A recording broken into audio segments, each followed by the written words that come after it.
Bom dia a todos. Que a paz do Mestre Jesus esteja em nossos corações e a nossa mente em sintonia com a espiritualidade maior. Toda vez que a doença bate à minha porta, um vendaval de surpresas tira tudo do lugar. Uma angústia vai se somando enquanto vemos a casa em desalinho. Então sentamos no chão e aguardamos o turbilhão passar, para entender o tamanho da desordem, porque também nos sentimos impotentes ante a força da natureza. Quais são os sentimentos que nos advêm quando recebemos um diagnóstico de uma doença crônica ou incurável? O que acontece com os nossos sentimentos quando uma fatalidade surge em nosso caminho? Raiva, tristeza, sentimentos de culpa, desamparo, solidão. Então, muitas vezes, somos tomados de uma vontade de extirpar este mal, arrancá-lo de nós. Como se fosse possível curar uma doença ou uma ferida sem cuidar do doente. Sem cuidar desta pessoa que adoeceu.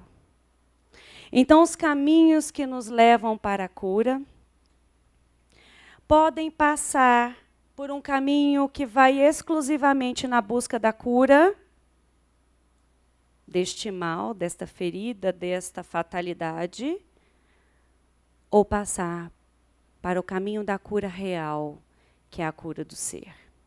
E este caminho inexoravelmente passa pelo caminho do autodescobrimento.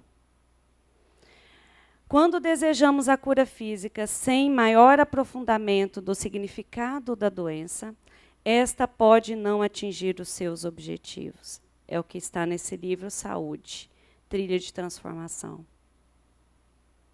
Então, encontrar a medicação, fazer uma cirurgia espiritual, é tudo válido. Mas se nós não pararmos para entender o que essa doença quer nos dizer, esse convite que muitas vezes, mensageiro de Deus, à nossa porta, nos chamando a resgatar o que há de melhor em nós, vai passar desapercebido. Talvez por isso Emmanuel tenha escrito no Fonte Viva, capítulo 86, que todas as criaturas adoecem. Claro, somos seres encarnados num corpo de carne e que vai envelhecer e adoecer, é natural. Todavia, são raros aqueles que cogitam da cura real, que é a cura do espírito. Então, se nós escolhermos esse caminho do autoconhecimento, temos que fazer algumas perguntas. Quem sou eu? E eu posso ter algumas respostas simples. Eu sou Ana Paula, eu sou médica, sou mãe de 3 filhos, sou... E se eu tiver uma doença e não puder ser mais médica? Acabou? Quem sou eu? E quando meus filhos partirem, um deles já está vai prestar o Enem amanhã, eles partirem, saírem da minha casa, que será de mim? Então, quem sou eu? Não só o que eu faço, o que eu tomo consciência, mas aquilo que eu introjetei ou aquilo que eu coloquei no inconsciente como sombra. Comportamentos ou partes de mim não aceitos desde a infância e que eu não tomo nem conhecimento. Então, sou a pessoa perfeita, boazinha, que faz o bem, mas aqui tem inveja, aqui tem ciúmes, aqui tem ódio. Não existe? Ai, Ana Paula, isso aí não é para mim, não. Eu não tomo consciência dessas coisas. Não, imagina, já estou no outro estágio. Estou lá no centro espírita. Não tenho essas coisas, não. Não tem mesmo, não. Não tem gastrite também, não, né? Artrite, conjuntivite, qualquer it. Tem não, né? Tá bom. Tomar consciência de quem eu sou nessa totalidade. Qual a finalidade da minha encarnação? Vocês já pararam para pensar? A gente trabalha, responde e-mail, responde WhatsApp, né? Curte alguma coisa, porque afinal a gente tem que se divertir, não é assim? Assiste um filme, Netflix, tal. Se você morrer de hoje para amanhã, será que você estava em ressonância com aquilo que você veio fazer aqui? Porque todos nós temos uma tarefa. Emmanuel diz isso na introdução do livro Paulo Estevam. Todos nós recebemos um convite e uma tarefa. Só que muitos de nós estamos tão distraídos da nossa essência que não sabemos. E muitas vezes a nossa encarnação passa por nós sem nós nos apropriarmos dela. Muitas vezes seguimos um ritmo de uma rotina que não foi a que nós desejamos. Foi a que o nosso sistema, a nossa cultura, o nosso sistema familiar impôs para nós. A Ana Paula, não me lembro de ninguém falando o que eu tinha que fazer.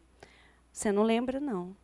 Mas você registrou nas suas memórias quando você era criança. Como eu funciono? Cada um funciona de um jeito. E não existe certo ou errado. Será que meu padrão de comportamento é mais para a salvadora da pátria? Nossa, eu tenho que fazer tudo. Eu tenho um problema, eu já penso que eu tenho que fazer. Eu vou contar um negócio engraçado para vocês. Semana passada a gente estava divulgando lá na FEEGO. Cadê o Vicente? Estava comigo, a Carita. E aí eu cheguei 3 vezes, alguém me perguntou, você é a palestrante da noite? Eu falei, gente, não sou, né? Aí já na terceira eu já comecei a pensar, eu tenho uma palestra, eu subo lá e faço a palestra. Eu falei, ei, hello? Né? Que arrogância é essa de você achar que você tem a solução para alguma coisa, né? Mas é um comportamento que muitas vezes é o reflexo de uma insegurança que tivemos na infância. Onde ninguém era por nós. E você, de uma forma sábia, a criança é sábia, não precisa ninguém falar para ela, ela capta, ela fala, epa, eu que tenho que resolver. Tem algum problema, eu vou resolver. Coitada, e ela ganha essa carga para o resto da vida, de ser a salvadora da pátria. Ou é o comportamento da vítima, né? Também, que tudo acontece para o meu mal. Quais são as minhas emoções, padrões? A gente tem que começar a pensar. Por que eu agi daquela forma, como o Wesley colocou? Por que eu fiquei raivosa? Que emoção que vinha? Por que eu fiquei magoado com fulano? E o processo do autoconhecimento, pessoal, não adianta a gente ir para a casa espírita e chegar lá e ler tudo de Joana de Ângeles, e aí acontece alguma coisa. Mas também eu fiquei nervoso porque fulano falou aquilo para mim. Não tem cabimento alguém falar aquilo. Mas eu também fiquei nervoso porque alguém me fechou no trânsito. Se não tivesse fechado, se não tivesse chegado... Se eu não olhar para mim e me perguntar por que é que eu fiquei daquele jeito, por que aquilo me magoou tanto, e não é o fulano que me magoou, sou eu, olhar para mim, por que aquilo me incomodou. Freud vai dizer que tudo que incomoda muito em nós, no comportamento do outro, tem a ver conosco mesmo. E esses comportamentos têm a ver com o nosso padrão de comportamento das vidas anteriores. Emmanuel vai dizer para nós, no capítulo 147 do Fonte Viva, que a gente tem passado pelos séculos assim. Os nossos sentimentos saem do coração, vão para a cabeça, da cabeça vai para o coração, imitando o fluxo e refluxo da multidão, sem nunca ter passado por um processo de iluminação. Significa que a gente está toda a vida no mesmo padrão, nos mesmos pontos, sem sair do lugar. Então, o que está acontecendo conosco? E aí a gente encarna e muitas vezes vem uma doença, uma fatalidade, como um processo de chamada. Ei, muda esse padrão que você está repetindo. Tem 10, tem 20 encarnação. E esse encontro consigo mesmo pertence às coisas desagradáveis que evitamos. Frase de Jung. É horrível. A impressão que dá quando começamos qualquer processo terapêutico, não é, terapeutas de plantão, Letícia, é que a gente está muito pior do que antes. Era muito melhor antes. A gente até se achava bonzinho, não é não? Quem passou por um processo terapêutico aqui, levanta a mão para mim se eu estou falando verdade ou mentira. Verdade. A gente fala assim, mas era muito melhor antes, eu era até um espírito de uma classe 2, assim, tipo assim, lá do Livro dos Espíritos. Agora eu fui para um umbral pesado, né? É horrível. E essa travessia solitária, por isso que eu coloquei a foto de um deserto. Porque o deserto é árido, é ruim, nós evitamos. Mas é um local em que você vai sozinho. Os judeus iam para lá, para meditar. E esse processo tem que ser solitário, porque só você tem as respostas que você procura. O que me dá raiva ou medo não é o mesmo que dá para vocês. O que me faz adoecer não é o mesmo que vocês. Então, eu não posso trazer aqui soluções minhas, que muitas vezes não são as de vocês. Por isso que ele é solitário.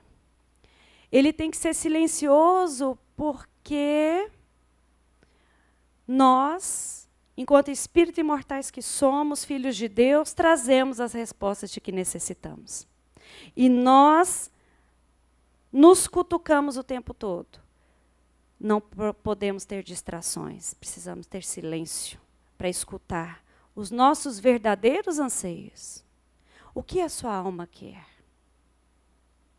Um carro novo, um marido novo, não sei o que novo. É mesmo? Ou porque passou lá que feliz é aquela mulher do Brad Pitt que já até divorciou dele?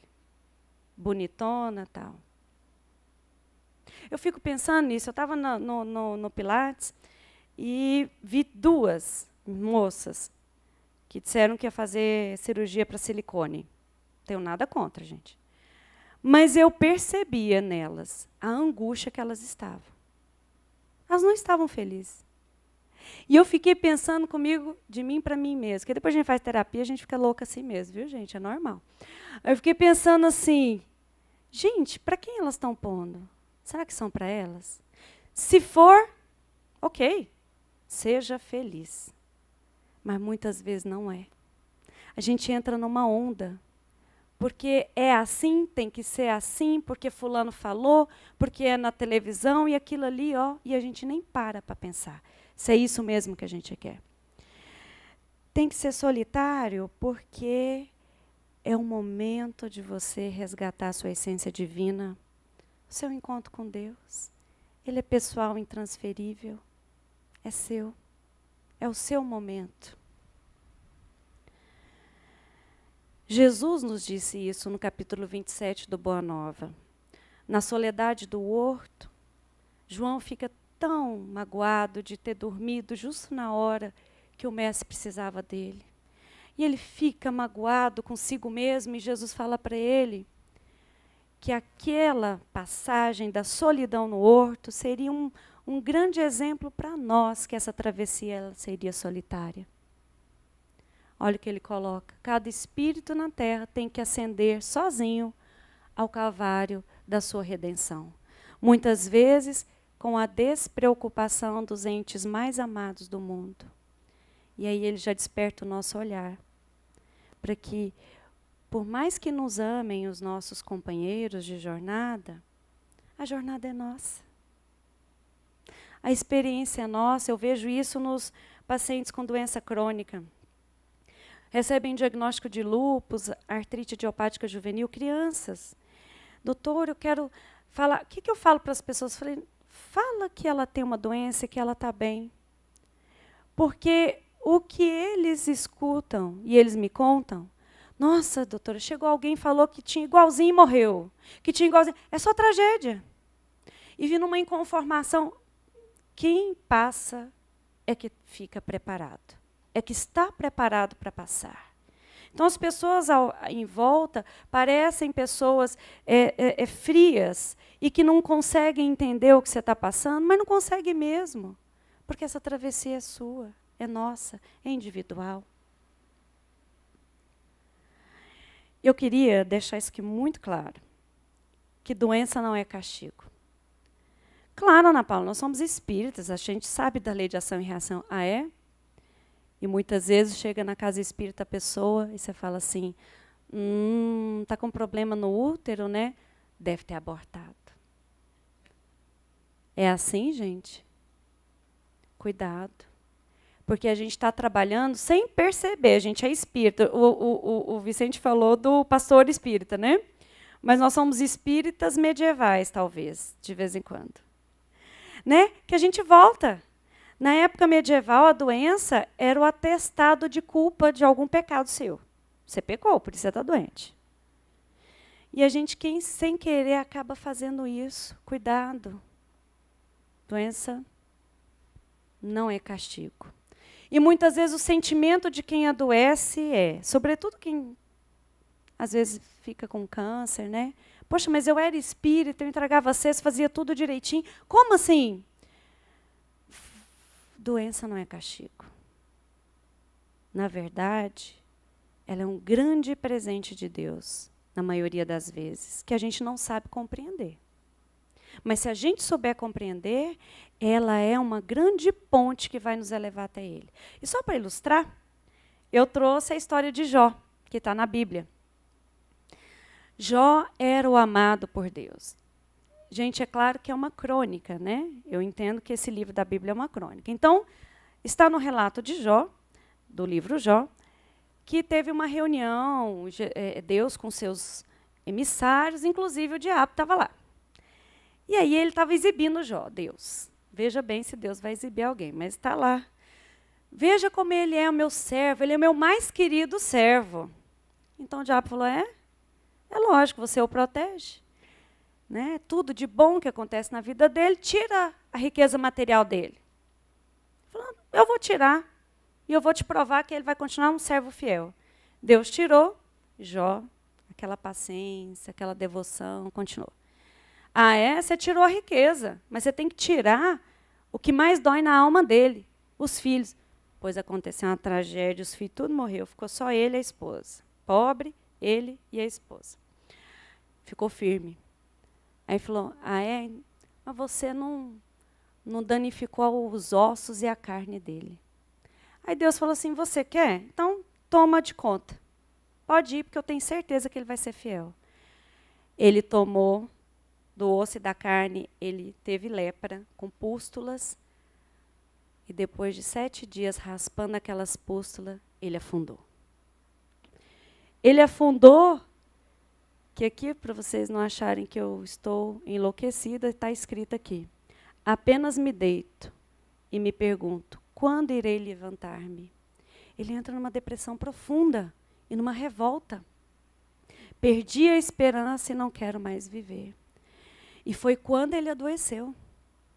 E aí, bom, a história é longa, no final das contas, tem um debate, e aí ele reergue.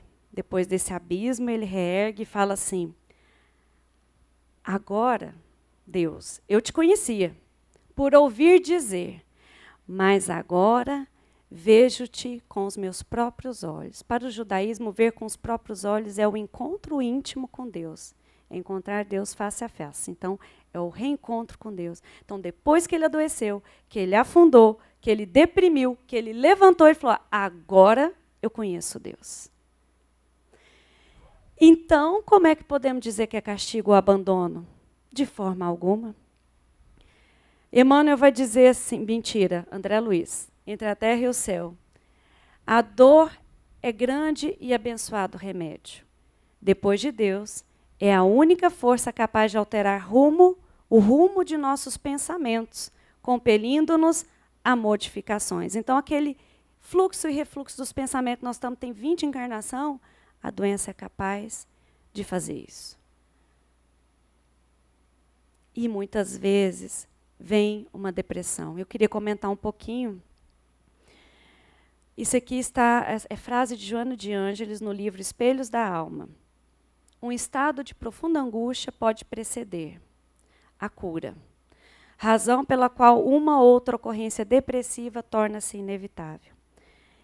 Se eu estou usando toda essa fala para uma doença, eu incluo as doenças dos sentimentos também, e a depressão autorizada pela Joana de Ângeles. Muitas vezes uma depressão leve é o que antecede a nossa cura, ou é a mola propulsora para a gente avançar, se a gente souber aproveitar. Então, cuidado com essa história, né? Eu acredito que nas nossas casas espíritas a gente não tenha mais essa fala. Deprimiu? Ai, coitado, falta de Deus, né? Se ele tivesse fé, não tinha deprimido. Poxa vida, não vamos falar isso não. É um processo natural e que está acontecendo a centupilhões. E um espírito amigo disse para nós, é o momento disso acontecer. Porque até pouco tempo a humanidade estava atrás da comida, da sobrevivência. E agora, há poucos anos, pouco mais de 50 anos, é que nós estamos podendo respirar. Então é a hora que esses conflitos, esses traumas, gente, de milênios, arquivados no inconsciente, estão o quê? Brotando. Porque nós estamos preparados para trabalhar com isso.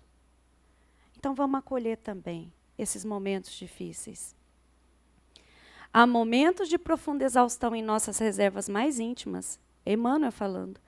E o todo misericordioso, contudo, ainda aí, não nos deixa completamente relegados à treva das nossas indecisões e desapontamentos. Acende no céu dos nossos ideais, convicções novas e aspirações mais elevadas, a fim de que o nosso espírito não se perca na viagem para a vida superior. Por que será que ele coloca a noite escura? Será que não é porque na escuridão da noite que percebemos mais claramente as estrelas do céu?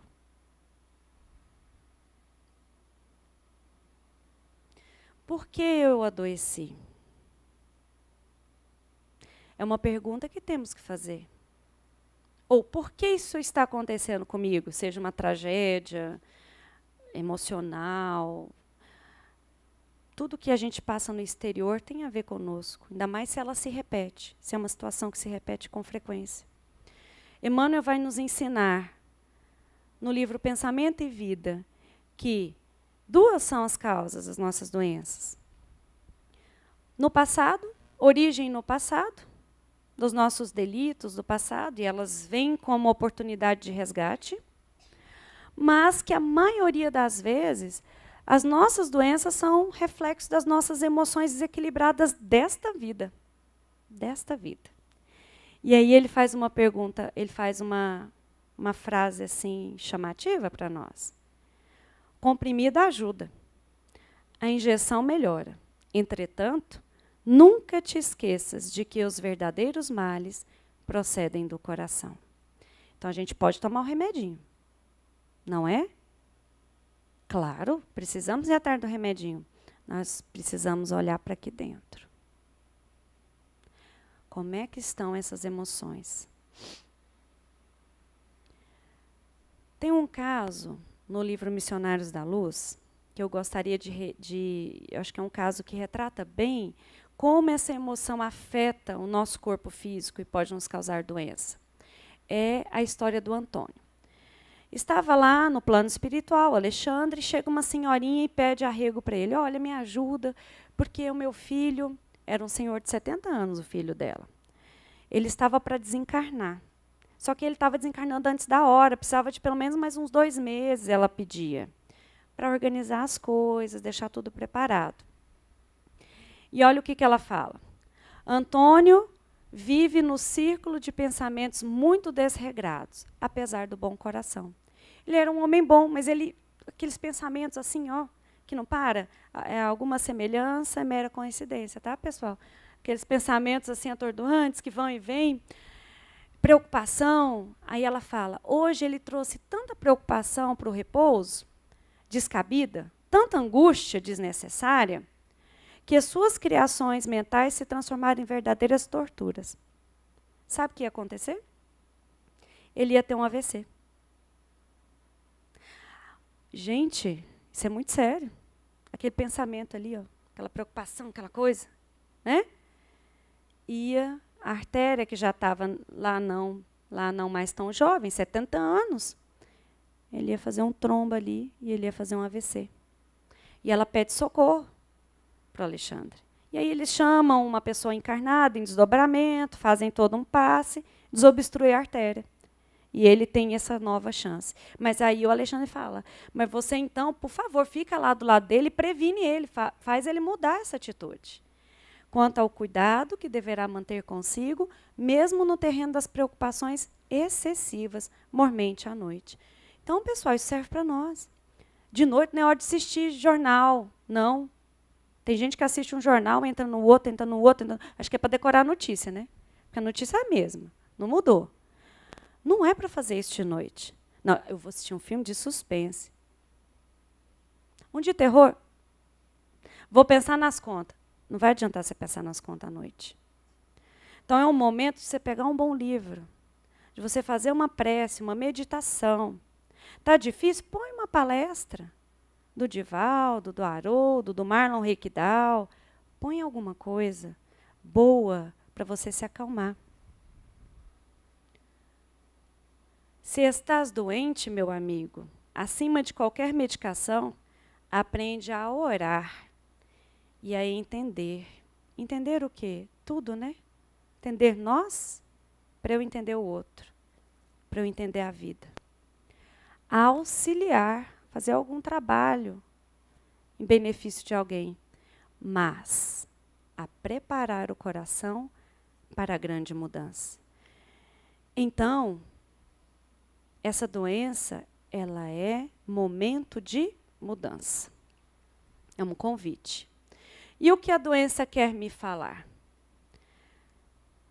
Tenho que parar para ouvir. Como é que eu vou saber? Não, ela quer me falar, porque eu já li que quando tem dor de cabeça é preocupação. Quando tem dor na coluna, é culpa. Gente, não é isso não. O que nós falamos? O inconsciente, ele não traz resposta objetiva, não. Assim, ó, A mais B, ou 1 mais 2, nada disso. Ele vem em forma de sentimentos, de imagem. Você tem que contemplar. Contempla essa figura. O que essa figura tem a ver comigo? Contempla uma situação que você viu lá do trânsito. O que isso tem a ver comigo? Uma leitura. O que isso tem a ver comigo? Perguntas. Autoconhecimento tem a ver com perguntas. E, querendo ou não, isso está escrito no Livro dos Espíritos. Vocês podem procurar. Está lá na 900 e... Cadê, André? Depois você acha aí. 900 e alguma coisa. Que ele pergunta qual é o meio mais prático de nós nos melhorarmos. Qual é a resposta dos Espíritos? Caridade? Entrega de cesta? Fazer palestra? Autoconhecimento. E aí ele completa que o autoconhecimento vem através de perguntas. Gente, está na codificação isso. Que fantástico, está na codificação. Então, vamos fazer pergunta? Pausa para reavaliar escolhas. Gente, será que está bem onde eu estou? Eu ando tão irritado, mas eu estou irritado porque eu lixeiro, porque eu... Não, por que você está irritado? Faz essa pergunta sincera. E, na verdade, é porque eu não estou satisfeito com o meu emprego. Então, pera lá, você é obrigada a ficar lá? Ou você pode reavaliar essa escolha? Não é? Eu gosto de contar um exemplo meu, que eu andava meio assim, fiquei... Gente, mas sempre que eu ia para tal lugar, não posso falar, né? Porque está filmando, vai saber. Trabalhar naquele lugar, dá um trem ruim, peso e tal. Aí eu comecei a perguntar. Por quê? Falei, gente, eu não estou querendo trabalhar lá. Ué, então por que você está? Eu perguntei para mim mesma. Ah, para aposentar. Tem que aguentar. Gente, quando vocês ficar responder assim, eu tenho que aguentar, o trem não tá bom, não. Sabe? Quem aguenta é o pé da mesa, esses trem. A gente não tem que aguentar, não, né? A gente tem que suportar no sentido que Paulo dá para a palavra, Paulo de Tarso. Suportar é um suporte de apoio. Então, um apoiando o outro. Aí sim. Mas aguentar, não. Aí eu falei, gente, eu tenho que aguentar, porque eu quero aposentar, né? Aí eu, de repente, deu uns cliques na minha cabeça, gente. Falei, quem disse que eu vou aposentar? Nesse sistema maluco aí, político que nós estamos vivenciando. Falei, gente, eu não preciso ficar lá, não? Eu não preciso aposentar? Mas esse negócio me deu uma liberdade tão boa, tão maravilhosa, que eu estou lá até hoje. Estou achando lá o melhor emprego do mundo. Estou adorando ir para lá, gente. Mas eu fiz uma brincadeira, foi verdade, tá? Não é só brincadeira, não. Mas que a gente às vezes faz isso. Eu vou trocar o marido. Às vezes o problema não está no marido. Está aqui em algum pontinho que a gente não encontrou. E aí a gente tem que fazer essas perguntas para nós, que essas respostas vêm. O que a minha alma quer, né? Aquela questão, será que é a plástica, não é a plástica, né? Quais são as minhas aspirações? Eu queria tanto tocar piano, eu queria tanto dançar, eu queria tanto... Não, mas por que você não faz? Não, é porque eu tenho que trabalhar, trabalhar, trabalhar. Quando eu aposentar, e se esse quando não chegar? Vocês já pararam para pensar? Recente, lá na nossa casa, uma moça mais jovem do que eu, mãe de uma coleguinha da minha filha, faleceu, assim. Teve uma diarreia, dor de cabeça, rompeu um aneurisma, faleceu. E aí? Você está querendo dizer para nós a gente largar tudo e só viver? Não, porque a gente vai trabalhar aqui que a felicidade não é isso. Não é gozo de sensações, é preenchimento daqui de dentro. Por isso que a gente tem que saber a resposta certa. O que me preenche? Vocês vão ver que são coisas tão simples. São coisas assim, às vezes, passar um pouquinho mais na natureza, ficar um pouquinho mais com os filhos, procurar pessoas que você gosta. Que você também não é obrigado a ficar 10 minutos, mas tá bom. Então, essa doença, ela propõe mudanças em todos os níveis do nosso ser, quando uma doença chega. Físico, porque daí a pessoa tem que mudar alguns hábitos. Se fuma, tem que parar de fumar. Se é a diabetes que chega, ela não tem que mudar os hábitos alimentares? Tem. Começar a fazer exercício, nunca fez antes na vida, agora vai fazer. E eu ser obrigada a correr porque alguém falou que tem que correr. Não, você vai fazer o exercício que você sente bem. Né? Não, você precisa emagrecer, vou fazer uma... Aí tem que fazer a dieta da proteína que está na moda. Não, você vai fazer que se dá bem para você. Mudança emocional e mental. Então, aquelas emoções, quais as emoções que predominam em mim? E se você perceber que o negócio está de ruim para pior, vamos procurar entender essas emoções e modificar. Social. A gente não é obrigado, o Evangelho fala, mais nossos inimigos, né? Aquele parente difícil, vai lá, tal, paciência. Ok, mas você precisa ter uma fonte de resgate. Você tem que procurar pessoas que você gosta e que também te doe alguma coisa e que essa relação seja de troca. Troca, assim, afetiva. São aqueles amigos que você encontra, você fica bem. E eles são ali o instrumento divino de reabastecimento da sede para você continuar as tarefas árduas de reconciliação espiritual. Não tem como nós falarmos em processo de cura sem nós resgatarmos a nossa espiritualidade, que não tem a ver só com oração ou só com ir no centro. Tem sim, porque eu acho muito difícil a gente resgatar a espiritualidade sem frequentar nenhuma casa religiosa. Mas tem muito a ver com a intimidade que nós temos com Deus. E, mais uma vez, essa intimidade só pode acontecer no silêncio. E lá, na sua casa. E a doença faz isso, né? Põe você quietinha lá, no canto. Né? A depressão, às vezes, faz isso também, para você não se distrair tanto. Quais são meus padrões emocionais? Alegria, raiva, tristeza, medo. Não tem nada de bom ou de ruim.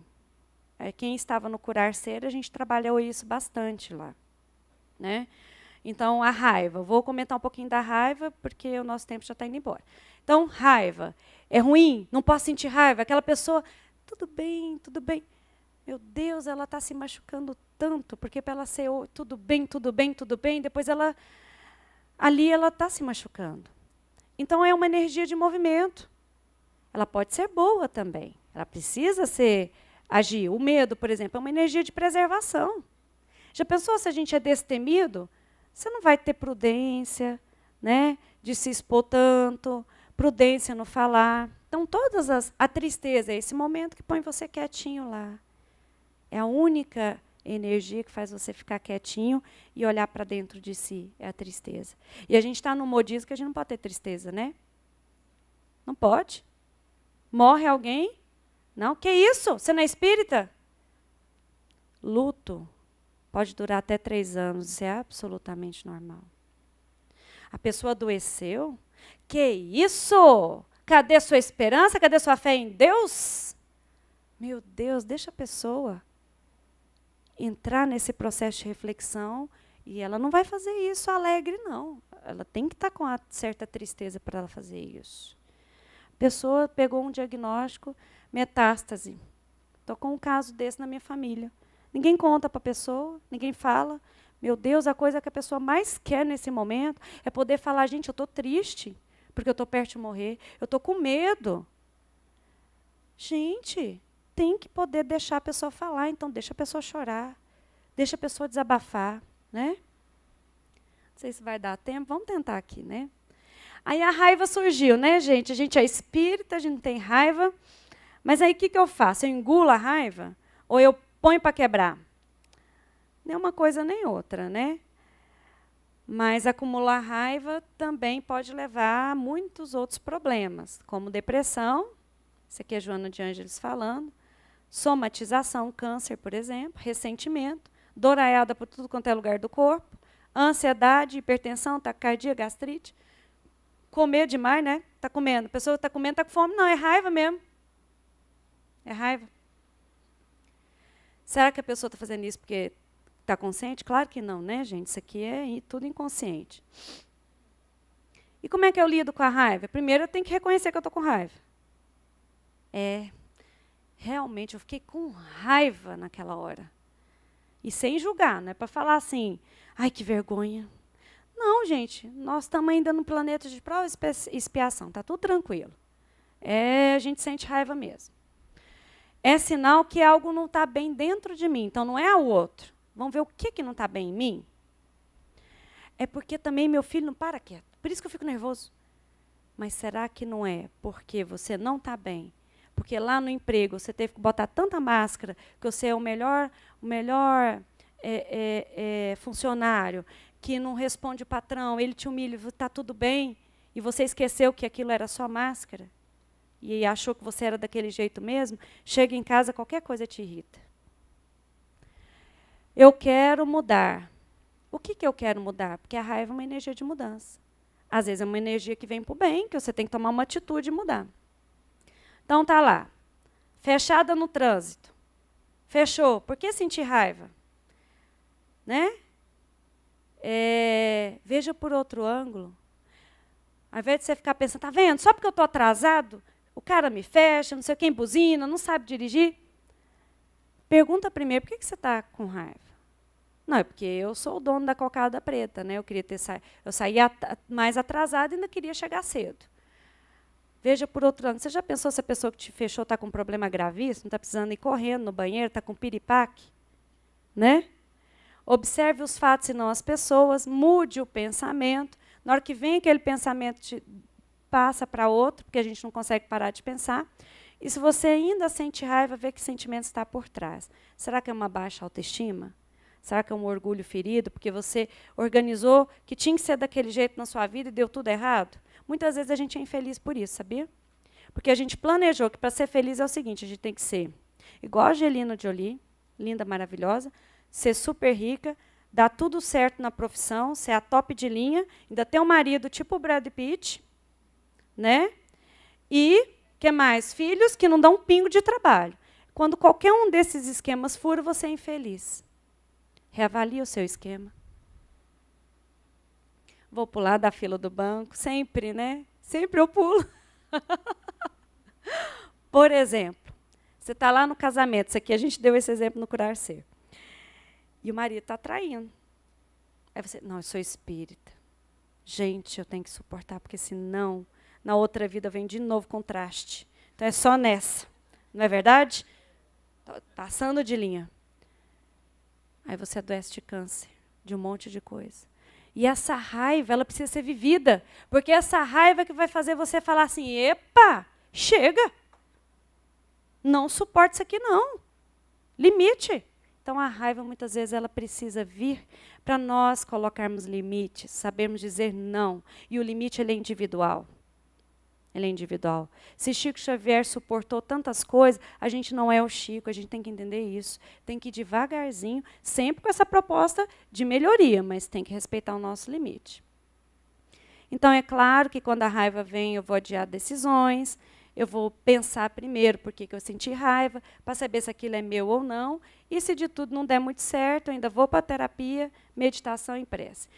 Mudança a nível social e espiritual. Gente, só o doente convertido em médico de si mesmo atinge a cura positiva.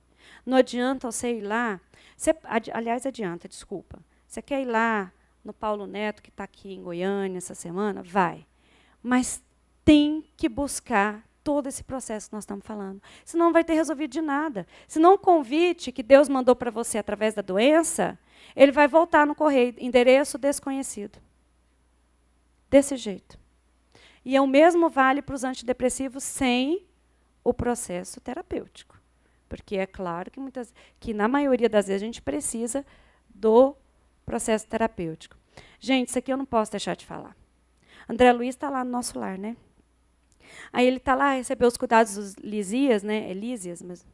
E ele fala assim, olha, você vai sentir melhor, vai sentir revigorado, vai sentir igual um jovem, cheio de energia, vai trabalhar muito, e eu tenho certeza que você vai ser um dos melhores trabalhadores daqui. Entretanto, as feridas que te fizeram adoecer vão continuar dentro de você, até que você consiga meios de melhorá-las. O que isso significa?